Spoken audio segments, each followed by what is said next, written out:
Good morning students.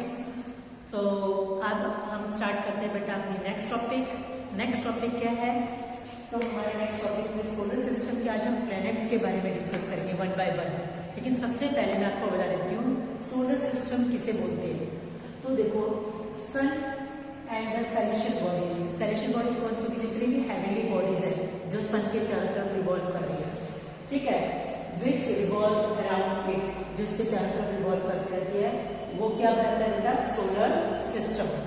अब देखो, उसको हम क्या बोलते हैं? Solar system. Sun and the celestial bodies which revolve around it, तो वो क्या मिलकर बनाते हैं? Solar system.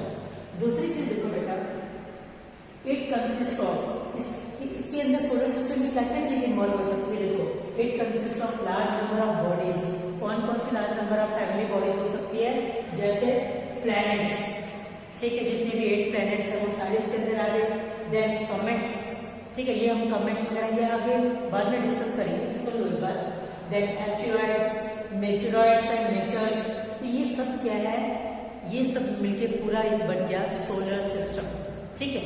तो अब हम सोलर सिस्टम के बाद हम वन बाय वन एक एक प्लैनेट के बारे में डिस्कस करते हैं। तो सबसे पहले हम पढ़ते हैं प्लैनेट दैट इज मरकरी। क्या है? मरकरी। सो मरकरी प्लैनेट में आप देखो, वन बाय वन आपको बता देती हूँ। मैंने आपको बताया था कि सोलर सिस्टम का सबसे पहला प्लैनेट जो सबसे सन के बिल्कुल क्लोजर है उसको हम क्या बोल देते हैं? मरकरी। कौन सा है? मरकरी। मरकरी के अगर आप देखोगे तो ये सबसे क्या है? नियरेस्ट प्लैनेट टू द सन। सन के बिल्कुल नियरेस्ट कौन सा हो गया? नियरेस्ट है मरकरी। Nearest is mercury. दूसरी चीज देखो बेटा, ये प्लैनेट जो होता है इस पे कोई भी एटमॉस्फेयर नहीं होता।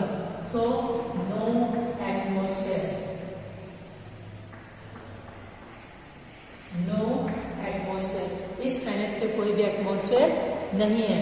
नो नेचुरल सैटेलाइट, इस प्लैनेट पर आप देखोगे तो कोई भी नेचुरल सैटेलाइट नहीं है। No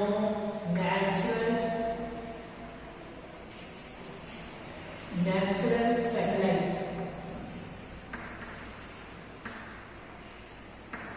no natural satellite. बाकी प्लैनेट्स पे आप देखोगे, जैसे हमारे अर्थ है, अर्थ के ऊपर एक सैटेलाइट है, नेचुरल सैटेलाइट, जिसको हम क्या बोलते हैं? मून।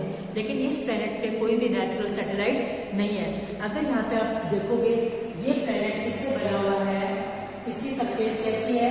अनइवन। अनइवन का मतलब क्या हो गया बेटा? ऊपर नीचे, ऊंची नीची सी है बिल्कुल। तो इसे मेड ऑफ, ये किससे बना हुआ है? Made of rocks. मोस्टली ये प्लैनेट किससे बना हुआ है? रॉक्स एंड सम मेटल्स भी इसके अंदर हो सकते हैं। तो यहाँ पे क्या होगा? मोस्टली बना हुआ है रॉक्स। अगर आप देखोगे तो इस प्लैनेट का जो टेम्परेचर है वो कितना देखने को मिलता है? 450 डे टाइम पे। अगर हम टेम्परेचर देखेंगे इस प्लैनेट का, तो आप देखो फ्रेंड्स, टेम्परेचर डे टाइम का जो टेम्परेचर है वो है अराउंड 450 डिग्री सेल्सियस। और नाइट का अगर मैं कहूँ स्टूडेंट, तो नाइट का हमारा टेम्परेचर है -176 डिग्री सेल्सियस। कितना है? -170 या -170 के आसपास का लगा लो, -170 डिग्री सेल्सियस। और डे टाइम पे टेम्परेचर कितना रहता है इस प्लैनेट पर? इतना है। इस प्लैनेट पे कोई भी एटमॉस्फेयर नहीं है, ना ही कोई नेचुरल सैटेलाइट है। ये प्लैनेट रॉक से बना हुआ है। और ये प्लैनेट सन के चारों तरफ जो चक्कर लगाता है वो कितने दिन में एक चक्कर कंप्लीट कर देता है students? So that is 88 days. कितना है स्टूडेंट्स? 88 डेज में ये सन के चारों तरफ एक पूरा कंप्लीट चक्कर लगा लेता है। तो 88 वैसे पूरा नहीं है, 86.9 है। तो उसको एवरेज में हम क्या बोल देते हैं? 87 पॉइंट, ऐसे 9 तक कुछ वैल्यू देते हैं। इसको हम पॉइंट के बाद 9 है, इसको हम अप्रोक्सीमेटली कितना बोल देते हैं? 88 डेज। सो ये सारा किसके बारे में हमने पढ़ा है? सो इसमें लाइफ पॉसिबल नहीं है। क्यों पॉसिबल नहीं है? क्योंकि सन के बिल्कुल पास है, तो बहुत ज्यादा हॉट है। डे टाइम का टेम्परेचर कितना है? 450 हो गया। नाइट टाइम ठंडा हो जाता है कि -70 डिग्री 170 डिग्री सेल्सियस टेम्परेचर हो गया। यहाँ पे कोई भी एटमॉस्फेयर नहीं है और ये सबसे नियरेस्ट प्लैनेट है। अगर पूछ रहे सबसे नियरेस्ट प्लैनेट कौन सा हो गया तो मरकरी। दूसरी चीज सबसे जो स्मॉलेस्ट विजिबल स्मॉलेस्ट, ठीक है, तो सबसे स्मॉलेस्ट जो प्लैनेट है वो भी कौन सा स्टूडेंट, सबसे smallest planet, that is also mercury. क्या है वो, मरकरी, सब क्या है, मरकरी। ओके, इसको मैं ऊपर लिख देती हूँ अगर दिख नहीं रहा है तो, ठीक है। हाँ, तो यहाँ पे लिख देती हूँ सबसे स्मॉलेस्ट प्लैनेट कौन सा आ गया, मरकरी। तो मरकरी क्या है बेटा, mercury is smallest planet. Okay, यहां से मैं लिखती हूँ स्मॉलेस्ट प्लैनेट क्या है, mercury is the smallest planet of all the planet. ठीक है, आई होप ये सारा तो क्लियर हो गया होगा। तो ये सबसे हमने किसके बारे में पढ़ा है, मरकरी। तो यहाँ पे लाइफ पॉसिबल नहीं है। अब हम पढ़ते हैं इसके बाद नेक्स्ट प्लैनेट की, दैट इज कॉल्ड मरकरी के बाद वीनस। इसको मरकरी को हिंदी में जो कहते हैं वो बुध ग्रह कहते हैं। क्या कहते हैं स्टूडेंट्स, बुध ग्रह। अब आ जाओ मरकरी के बाद वीनस। वीनस कैसा प्लैनेट है, तो देखो स्टूडेंट्स, वीनस ये सेकेंड इनर मोस्ट प्लैनेट है सोलर सिस्टम में। कैसा है ये बेटा, सेकेंड, दूसरे नंबर पर है ना, second inner most planet, second inner most planet है कौन सा, mercury, second inner most planet. ये जो वीनस है, अगर आप देखोगे बेटा वीनस प्लैनेट, इस प्लैनेट पे भी कोई भी कोई भी सैटेलाइट, नेचुरल सैटेलाइट नहीं है। सो यहाँ पे भी क्या आएगा, no natural satellite, no natural satellite. So students यहाँ तक हमने देखा नो नेचुरल सैटेलाइट, इसकी भी कोई नेचुरल सैटेलाइट नहीं है। तीसरा देखो स्टूडेंट्स, वीनस जो है उसको हम बोलते हैं ब्राइटेस्ट स्टार। क्या है, ब्राइटेस्ट स्टार। देखो ये ब्राइटेस्ट, ये एक्चुअल में एक स्टार नहीं है, लेकिन जैसे स्टार हमें चमकता हुआ दिखता है ना आकाश के अंदर, ये प्लैनेट उसी तरीके से एक बिल्कुल ब्राइटेस्ट स्टार की तरह दिखता है। तो इसलिए हम इसको ब्राइटेस्ट स्टार भी बोलते हैं। अच्छा, इसको morning and evening star also बोलते हैं, morning and evening star.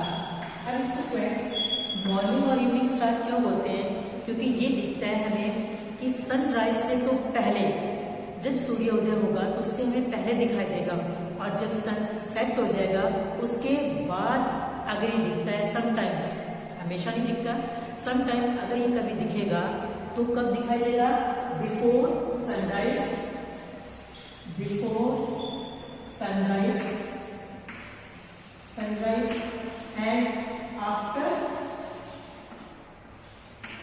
Sunset. तो मॉर्निंग क्यों बोलते हैं, क्योंकि सनराइज से पहले दिख जाएगा, इसलिए इसको मॉर्निंग स्टार बोलते हैं। आफ्टर सनसेट, सनसेट के बाद दिखेंगे, इसलिए इसको इवनिंग स्टार भी बोल देते हैं। That's why it is called morning और इवनिंग स्टार। अब देखो फ्रेंड, अगर इस प्लैनेट को अगर आप देखोगे तो जैसे हमें मून की फेसेस दिखती है, फेसेस कैसे, जैसे मून हमें कभी दिखता है जैसे पूरा, फिर उसके बाद कई बार हमें मून कैसे दिखता है, इतना सा दिखने लग जाता है, फिर कई बार मून हमें बिल्कुल इतना और इसके फेसेस दिखते हैं। तो इस तरीके से मून के जो फेसेस है दिखते हैं, इसी तरीके से इस प्लैनेट के भी फेसेस दिखाई देते हैं मून की तरह। इस प्लैनेट के भी जैसे मून के फेसेस दिखाई देते हैं, ऐसे ही इस प्लैनेट के भी फेसेस दिखाई देते हैं। और जो ये प्लैनेट है, देन अगर आप देखोगे स्टूडेंट्स, तो स्टूडेंट्स हमने ये देख लिया बेटा, मॉर्निंग और इवनिंग स्टार बोलते हैं इसको, और इसको बिफोर सनराइज और सनसेट में हमें दिखाई दे सकता है, अदरवाइज आफ्टर सनराइज और बिफोर सनसेट के इसके बीच में ये दिखाई नहीं देगा। अब देखो इसकी रोटेशन अपनी एक्सिस पर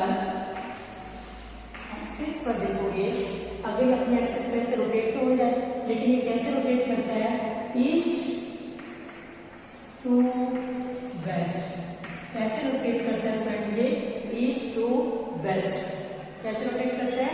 ईस्ट टू वेस्ट। और दूसरी चीज, ये हॉटेस्ट प्लैनेट है, हॉटेस्ट प्लैनेट। कैसा प्लैनेट है स्टूडेंट? ये हॉटेस्ट प्लैनेट है। अब इसका रीजन सुनो, ये हॉटेस्ट प्लैनेट क्या है?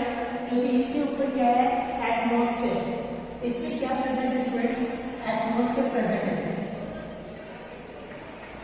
एटमॉस्फेयर जो सैटेलाइट में एटमॉस्फेयर प्रेजेंट है, इसके क्लाउड्स भी प्रेजेंट होते हैं। क्या प्रेजेंट होते हैं? क्लाउड्स। अब जो क्लाउड्स प्रेजेंट है इस पे, तो यहाँ के क्लाउड्स के कारण क्या होगा स्टूडेंट? एटमॉस्फेयर भी है, क्लाउड्स भी है, तो इसके कारण जो हीट है, जैसे ये प्लैनेट हो गया, अब इस प्लैनेट को वहां से सन की हीट मिलेगी। सन की हीट मिलने के बाद अब रात के समय जब मान लीजिए रातें ठंडी होती है, तो इसकी हीट इन क्लाउड और एटमॉस्फेयर की वजह से क्या है? स्पेस के अंदर इसकी हीट नहीं जा सकती। इसकी वजह से इसका ये टेम्परेचर क्या रहता है? ज्यादा रहता है। और इसीलिए अगर आप देखोगे तो इस वीनस पे जो टेम्परेचर है वो 484 है। वीनस पे जो टेम्परेचर है वो स्टूडेंट्स कितना है? इसका टेम्परेचर कितना है? 484 डिग्री सेल्सियस। डे टाइम पे उसका 480 था, तो इसका टेम्परेचर कितना है? 484 टेम्परेचर।